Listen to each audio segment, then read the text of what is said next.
얘가 중근을 갖는다라고 나와 있는데 아우 요게 얘가 3차로 나와 있어서 이제 문제죠. 3차 방정식인데 중근을 갖는다. 자 생각해봐요. 3차 방정식은요. 중근을 가지면요. 반드시 필연적으로 자 중근이라는 거는 같은 값의 근이 두 개가 있다는 뜻이야. 3차 방정식이 중근을 가지면요. 필연적으로 반드시 한 실근을 세트로 가져서 세 개의 실근을 갖는다라고 얘기를 합니다. 물론 표면적으로는 두 개로 보이겠지. 왜? 중근과 하나니까. 선생님 중근을 갖고요. 허근을 가질 수도 있지 않아요? 잘 생각해봐야 돼요. 3차야. 그럼 3차면은 1차항이 이론적으로 3개가 생겨야 되는데 이게 이미 3차가 들어가 버렸어. 이 2차지. 나머지 얘가 뭐가 되든지 간에 실근이 하나밖에 없을 수밖에 없지 않겠어? 근데 이런 상황을 발생할 수 있어. 선생님 한 실근을 가지면요. 얘가 서로 다른 두 개의 실근을 가질 수도 있고 중근을 가질 수도 있고요. 허근을 가질 수도 있지 않아요? 한 개의 실근을 간다라는 조건으로 나오게 되면은 그때는 모든 케이스가 다 가능해. 그럼 여기에서 이제 뭘 고려해야 되겠어? 여기서부터 이제 파생되는 게 나머지 2차항의 구조를 갖고 근해 분리가 나오기 시작하는 거야. 3차 방정식이라고 해서 3차 방정식의 근해 분리가 별도로 따로 있는 게 아니라고. 1차항을 인수로 갖고 나머지 2차항을 끄집어냈을 때 거기에서 이제 내가 필요한 조건에 맞춰갖고 근해 분리를 시작을 하면 되는 거라고.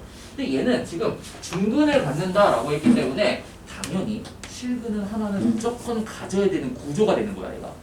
3차니까. 3차니까요. 자 문제 보세요. 첫 번째로 얘를 봤을 때 대입했을 때 1 대입하면 0 되는 거 보입니까? 그럼 저거 인수분 한번 해봐야 되겠네. 자 1을 넣고 조리제법 한번 써보겠습니다. 조리제법 쓸 때 조심해야 될 게 1차 있으면 여기 2차 자리에는 그대로 0이라고 바로 맞추는 거 알지?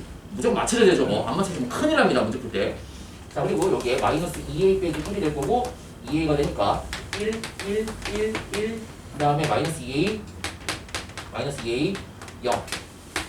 그래서 저 fx라는 3차식을 인수분해하게 되면은 x-1에 x제곱 더하기 x 빼기 2a가 된다라고 이렇게 우리가 인수분해가 되는 거야. 자 근데 여기도 문제가 되는 게 또 뭐냐면요. 케이스가 두 가지로 나뉘어. 이 3차 함수에 해당되는 나머지 2차식이 이거 자체만으로 1이 아닌 중근이 될 수도 있고 아니면 얘가 이런 식으로 나올 수 있다는 거지. x-1에 x 그 다음에 더하기 2a 형태로 된다면은 여기에서 x-1이라는 인수가 튀어나오니까 1의 중근이 될 수 있는 케이스가 있다는 거야. 그래서 이런 문제 나오면요. 앞으로 케이스를 두 가지로 나눠야 돼요. 내가 문제를 풀 때. 케이스 1은 x가 1이라는 애를 자체적으로 중근에 가질 때. 그 다음에 두 번째 케이스 x가 1이 아닌 값을 중근으로 가질 때. 그럼 문제 푸는 양상이 완전히 달라져. 1이 중근일 때는 얘가 결국에는 1을 해로 갖는다는 뜻이니까 1 더하기 1 빼기 2a가 0이 된다는 뜻이거든. 그럼 a가 얼마가 돼요? 1이 되니까 저 fx를 인수분해하게 되면은 x-1에 x-1에 x 더하기 2의 구조가 되니까 x-1의 전체 제곱에 x 플러스 2가 된다라고 이렇게 우리가 끄집어낼 수 있다는 거지. 됐어요? 자, 그 다음에 얘는 1이 중근이 아니라는 거는 여기 나와 있는 x제곱 빼기 x 더하기 2a가 x 빼기 2a가 0이 되는 2차 방정식이 그냥 얘 자체적으로 판별식 t가 0이 되는 케이스가 된다라고 생각하면 되는 거야. 그러면 이거 판별식 써도 되고 그냥 절반의 제곱이 상수항이 같다라고 해서 마이너스 2a가 뭐가 되면 돼요? 4분의 1이 되면 되니까 a가 마이너스 8분의 1이 되면 되겠지. 그렇죠? 그럼 이때 fx를 우리가 인수분해하게 되면은 x-1에 x-2분의 1의 전체 제곱이 된다라고 이렇게 우리가 생각할 수 있다는 거지. 모양이 바뀌는 거 보여? 자, 얘는 1이랑 마이너스 2가 지금 근이 되는 거고 얘는 1과 2분의 1이 지금 중근으로 표현된다는 거야.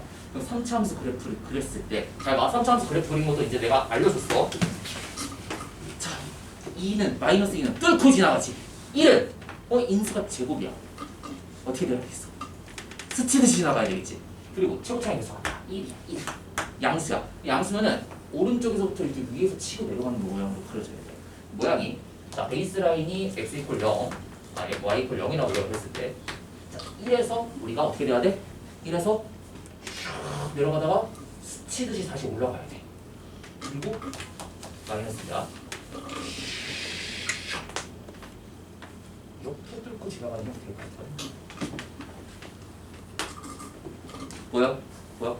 자, 그리고 3차 함수는요 정확하게 뭐냐면은, 자, 이것도 검증된 내용이야. 왜 그러냐라고 물어보지 마. 그냥 지금 교양으로 받아들이세요.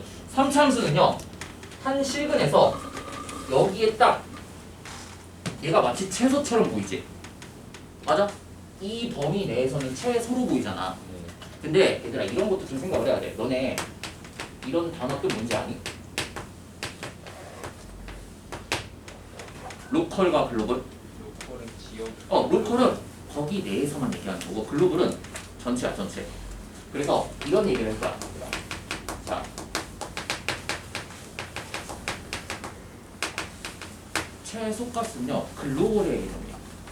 그래프 전체 내에서 봤을 때 최소가 되면 오로지 몇 개만 있어? 오로지 한 개야. 물론 두 개가 될 수도 있어. 그거 예외적으로 이런 그래프가 될 수도 있어. 이렇게 최소가 되는 애가 두 개가 될 수도 있지만, 보통 최소 최대는요 글로벌 영역에서 값이 딱 하나만 나와. 근데 이 극소값이라는 애는 뭐냐면은 로컬이야. 내가 제한된 영역에서 잘랐을 때 그 내에서만 최소가 되는 애들을 전부 다 불러서 극소라고 얘기하는데요. 자, 이런 애들이 일종의 무슨 값이냐면 극소값 같은 애들이야. 요렇게 내가 범위를 잘랐을 때 여기 범위 내에서는 최소가 되는 애들. 로컬 개념입니다. 자, 한번 봐봐.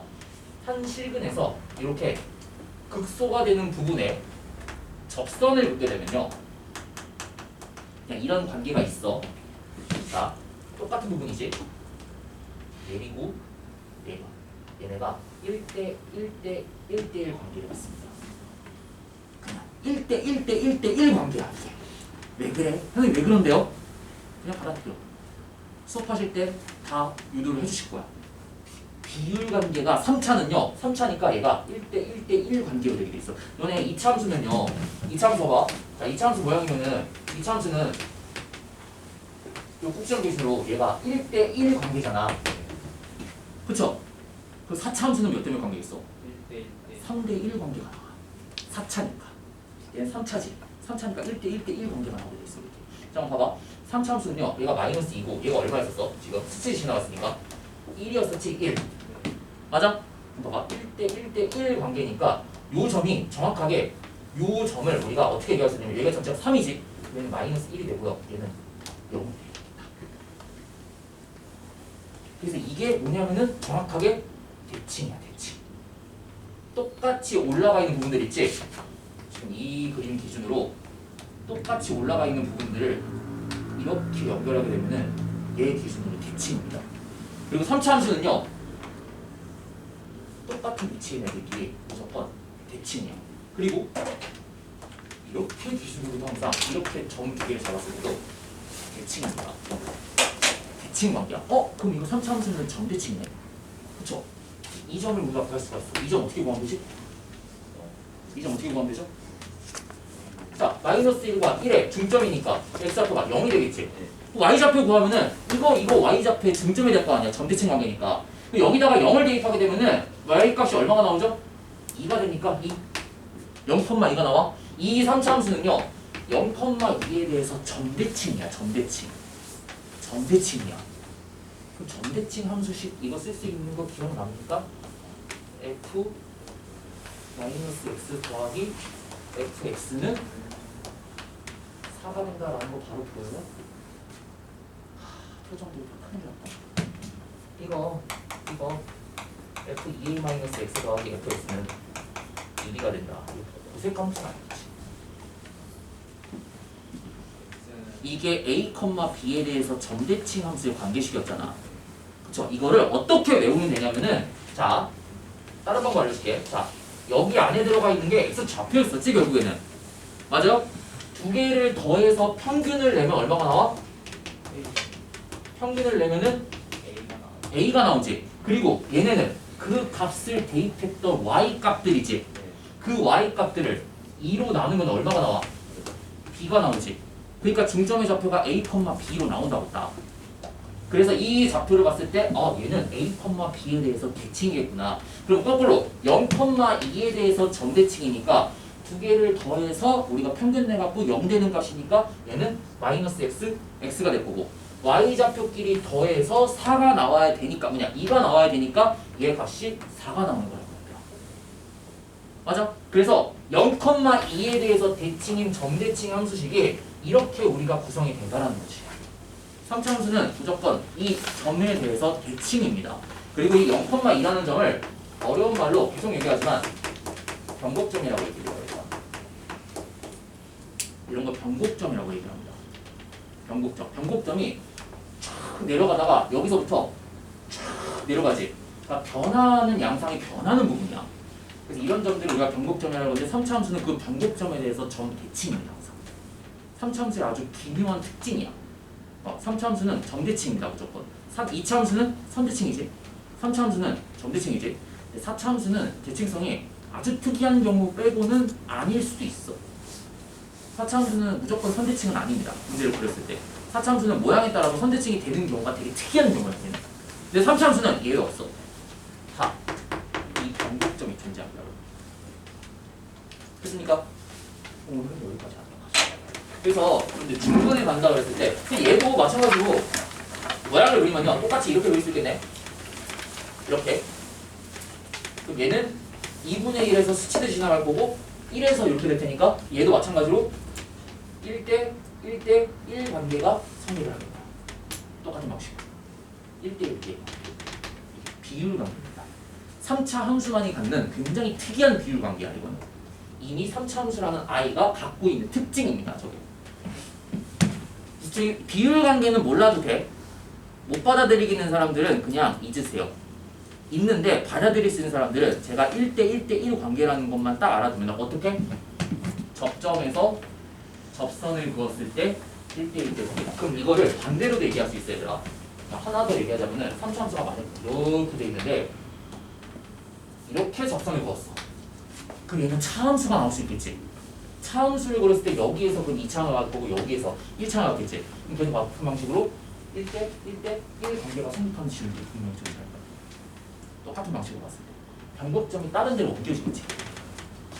저 그림을 1대 2대 관계라는 걸 받아들일 수 있는 사람들은 그냥 지금 받아들이세요. 왜 그러냐라고 물어보면은 유튜브에 검색했을 때 되게 많은 수식들을 전개를 예쁘게 해놓으신 분들이 되게 많아. 근데 수능에서는 이거 1대 1대 1 된다 증명하는 거 별로 중요하지 않아. 우리는 얘를 활용만 할 줄 아는데 그게 공대식 수학이야. 공대 수학은요 왜 그게 그렇게 나오는 건지 하나도 안 궁금해. 그냥 그래 이게 나왔어? 우린 이거 갖다가 쓰자. 그냥 이거야 전부 다. 그게 왜 그렇게 나오냐? 탐구하는 데가 어디야? 나는 그런 탐구하는 데가 좋다라고 한다면은 물리학과나 수학과 가셔야죠. 이학 계열입니다. 그게 이학 계열과 공학 계열은 바라보는 관점 자체가 완전히 달라. 이학 계열은 이게 왜 그렇게 나왔지라는 거에 대해서 궁금증을 갖고 탐구를 하는 데고요. 선생님같이 공학 계열은 공학 계열인 사람들은 이학 계열인 아이들이 이학 계열인 사람들이 열심히 저거를 몇십 년 동안 어차피 연구를 해서 만들어놨어. 그럼 쟤를 활용을 해서 뭘 만들까? 저거를 제품으로 어떻게 구현을 할까? 그런 걸 연구한 데가 공학이야. 공학은 갖다가 쓸지만 않는데 왜 그러냐라고 우리가 궁금할 게 없어. 선생님도 왜 그러냐라고 찾게 되면은 그래 이런 게 있구나 그냥 갖다가 쓰는 거야.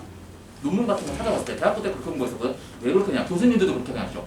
그리고 물리학과인 분들이 열심히 증명해놨어요. 몇십 년 동안. 우리 할 필요 없어. 우리는 이 결론만 갖다가 계속 계산하고 열심히 하고 이걸 갖고 어떻게 내가 제품으로 구현할지 그것만 고민하면 돼.